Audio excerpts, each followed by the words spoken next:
You're watching WXII 12. Tonight on WXII 12 News at 11, two big-name visits kick off a stream of activity before North Carolina's primary. And a familiar name getting ready to rejoin local politics. And could an experimental surgery give a woman a chance at having a biological child? Covering the entire Piedmont Triad and everywhere you are, this is WXII 12 News at 11. North Carolina's primary is just over a week away, and the Tar Heel State is now in the sights of the remaining 2016 presidential candidates. Today, North Carolina saw two visitors with a lot of name recognition, and it's only the beginning of a week of political courting and rallying to try to drive up the poll numbers for each of the candidates. Well, Donald Trump made his first stop of the week here in North Carolina, holding a rally this afternoon in Fayetteville. And sticking with something he started doing Saturday in Florida, Trump asked his supporters to raise their right hand and pledge to turn out to vote for him on primary day.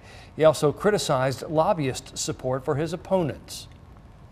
They virtually advertise, I'll take care of Rubio. They have guys that specialize in Rubio. They have guys that specialize in lying Ted Cruz. Okay, no, they specialize. You know, Ted Cruz, he comes in Bible high, puts the Bible down, then lies to you. He told you, I mean, it's unbelievable. Trump also reiterated his plans to build a wall, and he declared that he is going after Hillary Clinton very soon. Well, Donald Trump had a lot to say to supporters today in Concord. He also had to stop several times for protests. Each time, he ordered protesters to be removed from the room. Take a look at two of those moments. I thought it was too early for protesters. Get them out of here. Uh-oh, we have another one. Get them out of here. Get out of here.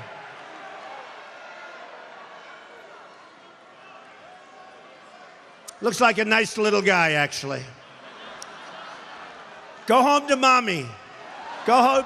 Bye. Last week in Kentucky, a protester was seen being shoved from the rally. Based on that video, the Marine Corps kicked out a recruit who was spotted pushing the student.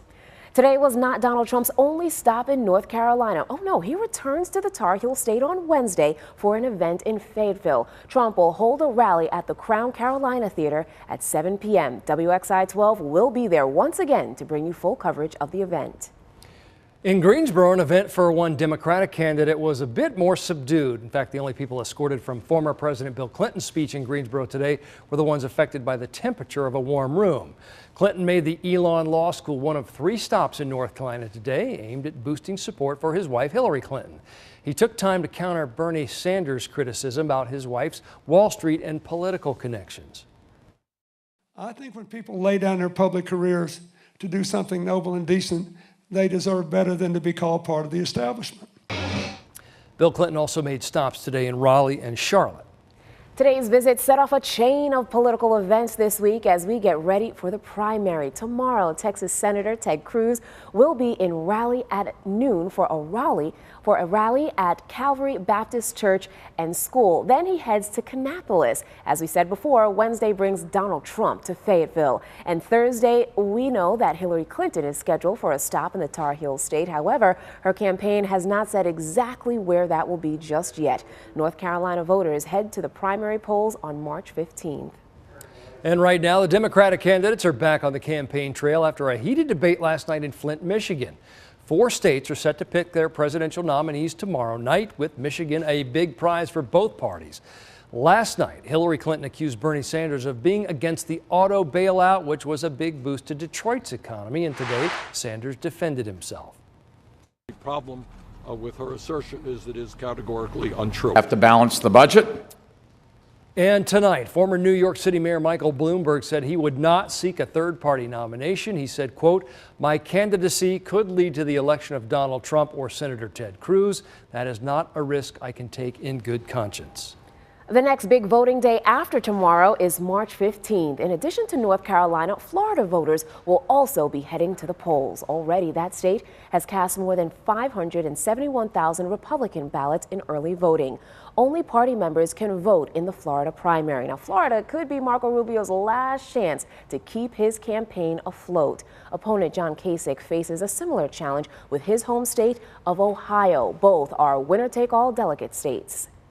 And a familiar name is preparing to rejoin North Carolina politics this year. Republican Vernon Robinson is going to announce his plans tomorrow to run for the new 13th congressional district. That district now includes Iredell, Davie, Davidson counties, and parts of Guilford and Rowan counties. Robinson previously served on the Winston-Salem City Council. And the last time he ran for office, it was in the 8th District. That was in 2011. Vernon Robinson holding a machine gun social to raise donations and attract interest to his campaign. Do you want to know more about the 2016 races? Well, you can always head to WXII12.com for more content. That's where you can find an easy voter's guide that will help you find polling locations and more for next week's primary. You can also find out where there's a page outlining each presidential candidate's stance on major issues in the election. Right now, the International Civil Rights Center and Museum is still on the hook for part of its 2014 Guilford County tax bill. Here's what we know. Guilford County Tax Director Ben Chavis tells us that the museum paid for just over $4,000 toward its 2014 bill in July of last year. More than $27,000 is still outstanding on that bill, and now the museum has to tack on close to $30,000 in new taxes from 2015. Chavis says that the county is going to reach out to the museum to see how they plan to pay the taxes. We are still waiting for an update in the death of Travis Page. Page died in early December while in the custody of the Winston-Salem Police Department. He lost consciousness during his arrest. The State Bureau of Investigation says it has turned over its case file to the DA. However, it could be at least 3 months before the medical examiner's report is complete. They're still waiting on toxicology results. 4 officers involved are on administrative duty. 25-year-old Carl Roy is facing attempted murder and assault charges after 2 people were shot in High Point this weekend. Police believe Roy knew the 2 people and shot them after an argument. Both victims were found on Williams Avenue around 10:30 Saturday night with serious injuries. Police say the next day, Roy's mother was shot at Roy's home on East Lexington Avenue. Now, investigators believe it was a retaliation shooting and say she will be okay. So far, there have been no arrests. A Yadkinville family business is gone tonight after an early morning fire. Police say that smoke and flames were coming out of the Los Yarritos Mexican restaurant around 6 o'clock this morning. That fire then quickly spread to 5 adjacent businesses. It even forced the shutdown of old US 421 for a while. It's tough. This was a family business that they had, and they had the families working in there the whole time, and it was probably very difficult for them to see their life's work go up in smoke. Mr. Diachenko says that his business lost about $20,000 in equipment. That restaurant lost everything. 2 people are arrested in connection to an armed robbery in Lexington, including one of the alleged victims. Now, police say the robbery took place in late January. They say the suspects yelled out "police" and forced the victims to the ground, robbing them. Police say the suspects called one victim later on and demanded money and prescription drugs in exchange for the items stolen and threatened to kill his family if he didn't follow through. Now, Dylan Poe has been charged with robbery, kidnapping, and impersonating an officer, among other charges. One of the victims has been charged with conspiracy since police say he was in on the robbery. Asheboro police are now looking for 2 people after an armed robbery ended in a shooting late last night. Police say they were responding to a possible overdose report on South Church Street. That's when they found Alberto Ortiz shot in the stomach. He's currently in stable condition, and police say 2 people knocked on his door and demanded money. Investigators say he was shot in a struggle with those people. Part of the Winston-Salem skyline turned purple tonight, and it was quite a beautiful sight. A few buildings were illuminated in purple for International Women's Day. This is a day that celebrates the accomplishments of women around the world and continues the call for greater equality. And we could not have asked for a nicer night for that display.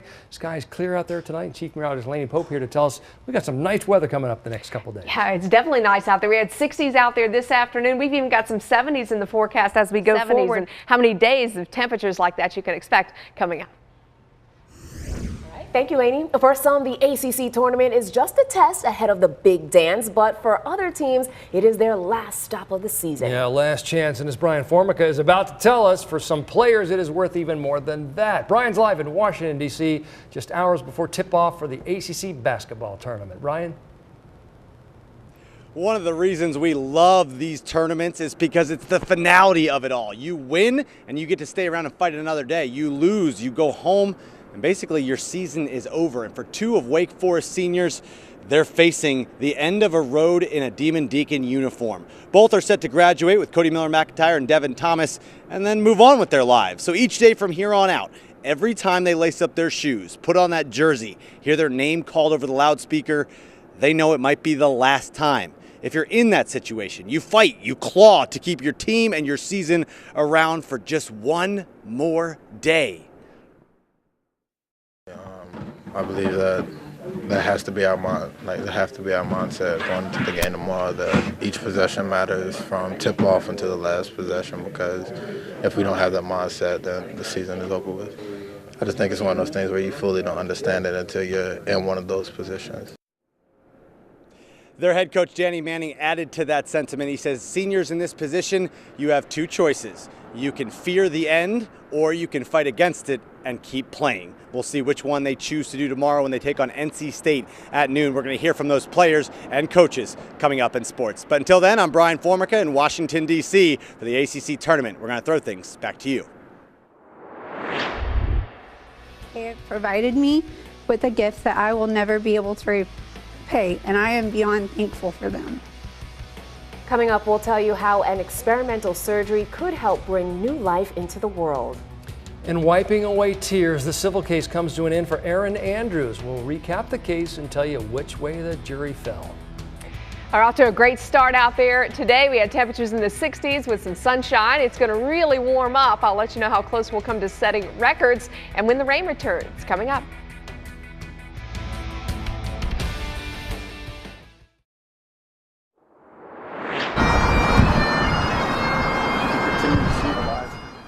Bagpipes sounding in Springfield, Massachusetts today as hundreds of officers said goodbye to a sister in blue. Today, a funeral mass was held in her hometown of Springfield for Virginia officer Ashley Gwendon.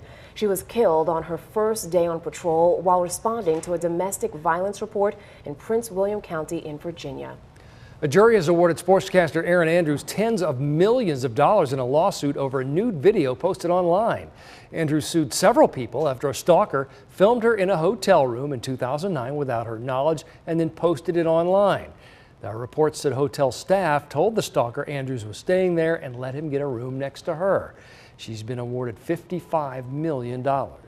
A survivor of the Boston Marathon bombing has been killed in a car accident overseas. Northeastern University says student Victoria McGrath died in a car accident in Dubai along with another student. When McGrath was 20 years old, shrapnel hit her leg right at the finish line of the 2013 Boston Marathon. She spent weeks in the hospital recovering. What do you think Business 40 should be named? The name selection process is now down to about 4 possibilities. Here they are: Golden Leaf Parkway, Innovation Highway, Piedmont Corridor, and Salem Parkway. The names were selected from a big pool of ideas with people representing Kernersville, Winston-Salem, and the Department of Transportation narrowing down the options. Voting is open from March 15th through June 15th. We took the decision to our WXII 12 News Now poll viewers, and here's what you have to say so far. Golden Leaf Parkway has about 15%, Innovation Highway with 6%, Piedmont Corridor in second with 20%, and Salem Parkway seems to be the big winner with 59%. Now, folks, there is still time to chime in, and you can add your vote by calling the number right here on your screen or by heading to our website and social media sites. American doctors are hoping an experimental surgery will open the door to childbearing for thousands of women in the United States. The first successful uterus transplant was completed last week in Cleveland. 9 surgeries have been done like this in Sweden and have led to the births of 5 healthy babies since 2014. The difference this time around is that the U.S. donor was not living. The recipient will have to wait about a year to see if the organ is rejected. If not, she can carry or try to carry with in vitro fertilization. I have prayed that God would allow me the opportunity to experience pregnancy, and here we are today at the beginning of that journey. About 3 to 5% of women cannot give birth due to uterine issues. We're getting our first look at the lineup for the River Run International Film Festival coming to Winston-Salem next month. The festival runs from April 7th through the 17th and will feature 166 different films. That includes 76 feature films and 90 shorts representing 44 different countries. The festival will open with Hunt for the Wilder People and wraps up with Love and Friendship. We show everything from big celebrity films to animated shorts for kids. So we really have something for everyone at the festival. There will also be a non-competition lineup that includes 6 films that have had an impact on fashion. Pretty cool there. That's always fun to go to. It's always fun. A lot of people outdoors for things like that, walking up and down the streets. It'd be a nice night for that. It's usually nice in the month of April. March can be nice as well. We've got temperatures that are going to be well above normal and maybe even record setting. We're going to see a bit of a cool down, but still upper 60s, close to 70 for the weekend. That's when the rain returns. Thank you, Lainey. Something is not quite right with these tickets. We'll tell you why some drivers went from being really irritated and upset to just downright puzzled by the citation they received in a North Carolina city. We'll be right back.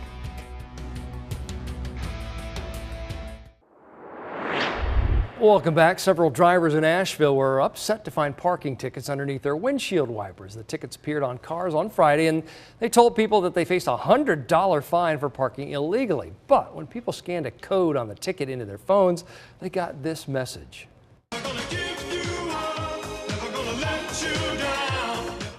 Turns out they were being Rick-rolled. This is a prank involving an unexpected appearance of the 1987 Rick Astley song, Never Gonna Give You Up.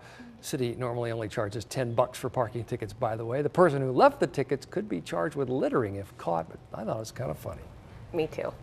Well, the Miami Heat mascot took a timeout tumble this weekend. The mascot attempted a high-flying stump. Whoop, there it is, right over his furry friends. But instead of sticking the landing, he came to a stop right on top of the Carnival Cruise and Florida Panthers mascots. All of those mascots were at American Airlines Arena for Bernie the mascot's birthday, and it was a pretty memorable one, to say the least. Yikes. Yeah, those last two are going to remember that for a while. All right, AC/DC fans, you're going to have to wait a little bit longer to see them play here in the Triad. That's because lead singer Brian Johnson's been told by doctors to stop touring or risk total hearing loss. Right now, AC/DC is figuring out what to do next. The tour says it is likely to resume later this year with a guest vocalist. The Greensboro concert was set for next week. Current ticket holders can get tickets for the rescheduled concert, or you can get a refund. I think a hologram is a good idea too. Coming up in sports, the Aggies are in the MEAC tournament in Norfolk, Virginia. And with their season continue or come to an end, we'll have highlights next. Plus, the ACC tournament begins in Washington, D.C. tomorrow. Brian Formica is live from D.C. and has a preview of a big-time matchup. You're watching WXII 12 News. You're watching WXII 12. And now, the Modern Automotive Sports Report. Yay! It is basketball time in Washington, D.C., our nation's capital, the greatest time of year, the ACC tournament, and it is all right here outside the Verizon Center. Tomorrow's first matchup intrigues all of us that love college basketball in the state of North Carolina. It is Wake Forest and NC State. Today was practice day here at the Verizon Center in D.C. For the Deeks, they know what they have to do in order to hang around for another day. You have to shut down Kat Barber, NC State's star, the ACC's leading scorer. We split, so we did something a little bit better than them one game, and they did something a little bit better than us the other game. I think one of the most important things for us is taking care of the basketball and making sure that we make Kat work. Kat's going to score points. He's going to have the basketball in his hands. We just got to make sure that he's shooting contested shots, and then we have to do a really good job on the glass.